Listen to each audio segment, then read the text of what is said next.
नमस्कार और स्वागत है इस बातचीत में। आज हम हिंदी साहित्य के एक बहुत ही महत्वपूर्ण उपन्यास मुंशी प्रेमचंद के कर्मभूमि की दुनिया में उतर रहे हैं। जी नमस्कार। बिल्कुल, कर्मभूमि।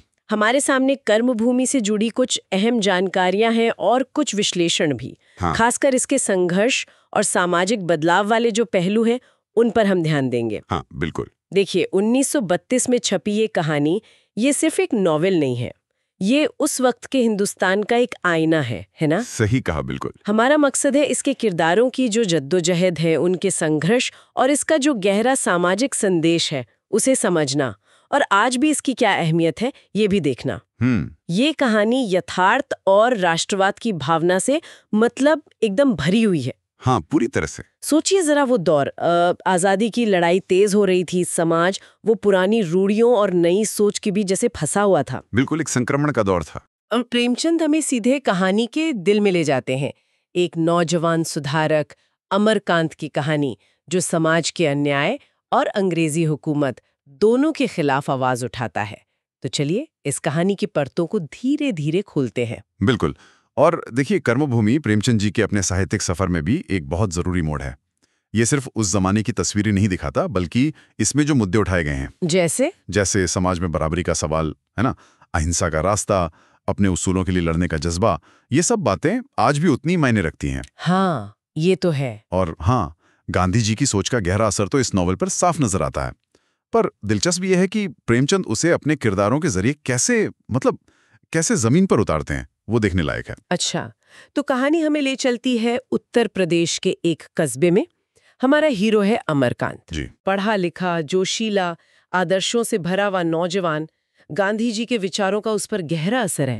लेकिन यहीं पर टकराव शुरू होता है ना? हाँ बिल्कुल। उसके अपने पिता पंडित शिवनाथ, वो पुरानी सोच के पक्के हिमायती हैं, बदलाव के सख्त खिलाफ। और माँ सावित्री वो थोड़ी नरम दिल हैं, बेटे के जज्बातों को समझती तो हैं, लेकिन घर का जो माहौल है उसमें उनकी आवाज थोड़ी दबसी जाती है। अच्छा, और फिर है अमरकांत की पत्नी सुखड़ा। देखने में तो साधारण सी लड़की लगती है। हाँ, लेकिन हिम्मत और समझ कमाल की उसमें। वो सिर्फ पत्नी नहीं है, अमरकांत की जो सामाजिक काम है उनमें उसकी सच्ची साथी बनती है। सही कहा। ये किरदार अपने आप में शायद प्रेमचंद की औरतों के प्रति जो बदलती सोच थी उसका भी एक इशारा है। बिल्कुल, और उस समाज का ताना बाना समझना भी बहुत जरूरी है जिसमें ये कहानी घट रही है। हाँ, वो माहौल कैसा था? देखिए, गांव में जमींदार है राय साहब, जिनका किसानों का शोषण करना वो तो जैसे रोजमर्रा का काम है। दूसरी तरफ एक गरीब किसान की बेटी है नैन, और एक मुस्लिम नौजवान है सलीम। उनकी एक प्रेम कहानी भी चलती है। अच्छा, ये भी है। हाँ, और ये कहानी उस वक्त समाज में धर्म और जाति की जो गहरी खाई थी उसको सामने लाती है। ये लड़ाई सिर्फ अंग्रेजों के खिलाफ नहीं थी, समाज के अंदर भी बहुत कुछ चल रहा था। सही बात है। तो यहीं से नॉवेल के जो असली संघर्ष हैं उनकी चिंगारियां फूटती हैं। कमाल की बात यह है कि प्रेमचंद ने कैसे निजी रिश्तों के धागों से सामाजिक मुद्दों की पूरी चादर बुनी है। हाँ, और अमरकांत सिर्फ सोचने वाला हीरो नहीं है, जैसा आपने कहा, वो एक्शन लेता है। बिल्कुल, कर्मभूमि है भाई। हाँ, गांव में समाज सुधार का बीड़ा उठाता है, स्वदेशी आंदोलन से जुड़ता है, सत्याग्रह का रास्ता अपनाता है। उसका निशाना साफ है, अंग्रेजी राज और जमींदारी का जुल्म। जी। किसानों को अपने पैरों पर खड़ा करने के लिए वो गांव में स्कूल खोलता है, सहकारी समिति बनाता है, मतलब अमली काम करता है। और सुकड़ा, वो भी पीछे नहीं रहती, वो भी कंधे से कंधा मिलाकर खड़ी है, खासकर औरतों को जगाने में, उन्हें स्वदेशी अपनाने के लिए प्रेरित करने में। यहाँ से कहानी में असली गर्मी आती है, तनाव बढ़ता है। और देखिए, जहाँ बदलाव की कोशिश होगी वहाँ विरोध तो होगा ही, ये तो स्वाभाविक है। हाँ, कौन लोग विरोध करते हैं? गांव के जो पुराने ख्यालों वाले लोग हैं, जैसे पूजा पाठ कराने वाले पंडित गंगादत्त हैं, और जमींदार राय साहब तो हैं ही। वो अमरकांत को एक तरह का बागी मानते हैं, अपने लिए खतरा। अच्छा। तो वो उसके रास्ते में रोड़े अटकाते हैं। और इसी बीच वो नैन और सलीम का इश्क वो गांव में जैसे एक भूचाल सा ला देता है। उनका रिश्ता उस वक्त के समाज के लिए, जहां धर्म ही सबसे बड़ी पहचान थी, एक बहुत बड़ी चुनौती बन जाता है। लोग इसे पचा नहीं पाते। और मुश्किल तब और बढ़ जाती है जब अमरकांत और सुकड़ा खोलकर नैन और सलीम का साथ देते हैं। हाँ, ये आग में घी का काम करता है। इससे गांव का माहौल और गर्म हो जाता है। ये साफ दिखाता है कि समाज को बदलने की राह कितनी पथरीली है, कितने कांटों भरी है। हाँ, और ये सिर्फ बाहरी विरोध नहीं था, ये उन गहरी जड़ों वाले विचारों का विरोध था जो समाज को जकड़े हुए थे। नैन और सलीम की कहानी सिर्फ एक प्रेम कहानी नहीं रह जाती। तो क्या बन जाती है? वो सामाजिक कट्टरता का प्रतीक बन जाती है, जो किसी भी बदलाव को कुचल देना चाहती है। यहाँ एक जरूरी सवाल उठता है, क्या समाज हमेशा किसी भी ऐसे बदलाव का विरोध करता है जो उसकी सदियों पुरानी मान्यताओं पर सवाल उठाए? प्रेमचंद हमें इस सवाल से जूझने पर मजबूर करते हैं। तो अमरकांत के काम से गांव में चेतना तो फैलती है, लोग सवाल पूछने लगते हैं। हाँ, जागरूकता आती है। लेकिन मुश्किलें भी उसी रफ्तार से बढ़ती हैं। जमींदार राय साहब बौखलाकर किसानों पर लगान और बढ़ा देता है। जी। अब अमरकांत के पास एक ही रास्ता बचता है, सत्याग्रह। वो लोगों से अपील करता है, सच के लिए खड़े हो, अहिंसा के रास्ते पर चलो और ये बढ़ा हुआ लगान मत दो। ये सीधे सीधे गांधी जी के हथियार का इस्तेमाल था। बिल्कुल। अंग्रेजों के खिलाफ भी और अपने ही समाज के जुल्म के खिलाफ भी, दोनों मोर्चों पर। हाँ, और सुकड़ा वो इस आंदोलन में जान फूंक देती है। वो घर घर जाकर औरतों को जोड़ती है, स्वदेशी का मतलब समझाती है। उसका किरदार दिखाता है कि आजादी की लड़ाई सिर्फ मर्दों की लड़ाई नहीं थी। बिल्कुल नहीं थी, महिलाओं की भूमिका बहुत महत्वपूर्ण थी। लेकिन तभी कहानी में एक अहम मोड़ आता है। अंग्रेज पुलिस अमरकांत को गिरफ्तार कर लेती है। हाँ, ये तो होना ही था। इल्जाम, लोगों को भड़काना, राजद्रोह, ये उस दौर की कड़वी हकीकत थी। सत्ता किसी भी उठती हुई आवाज को दबाने की पूरी कोशिश करती थी। बिल्कुल। यहाँ हम गांधी जी के सत्याग्रह के सिद्धांत को कहानी की कसौटी पर कसा हुआ देखते हैं। और जो बात सबसे ज्यादा प्रभावित करती है वो ये है कि अमरकांत की गिरफ्तारी के बाद गांव वाले और सुकड़ा हिम्मत नहीं हारते। अच्छा, वो क्या करते हैं? बल्कि वो और धमा एकजुट हो जाते हैं। ये दिखाता है कि आंदोलन सिर्फ एक नेता का नहीं होता, वो लोगों का बन जाता है। ये व्यक्तिगत लड़ाई बनाम सामूहिक संघर्ष का एक बहुत अहम पड़ाव है। ये दिलचस्प है। लेकिन इसी सामूहिक संघर्ष के बीच वो जो नैन और सलीम की निजी कहानी है, वो एक दर्दनाक मोड़ की तरफ बढ़ रही होती है। ये कहानी हमें याद दिलाती है कि बड़े सामाजिक आंदोलनों के बीच व्यक्तिगत त्रासदियां कैसे घटती हैं।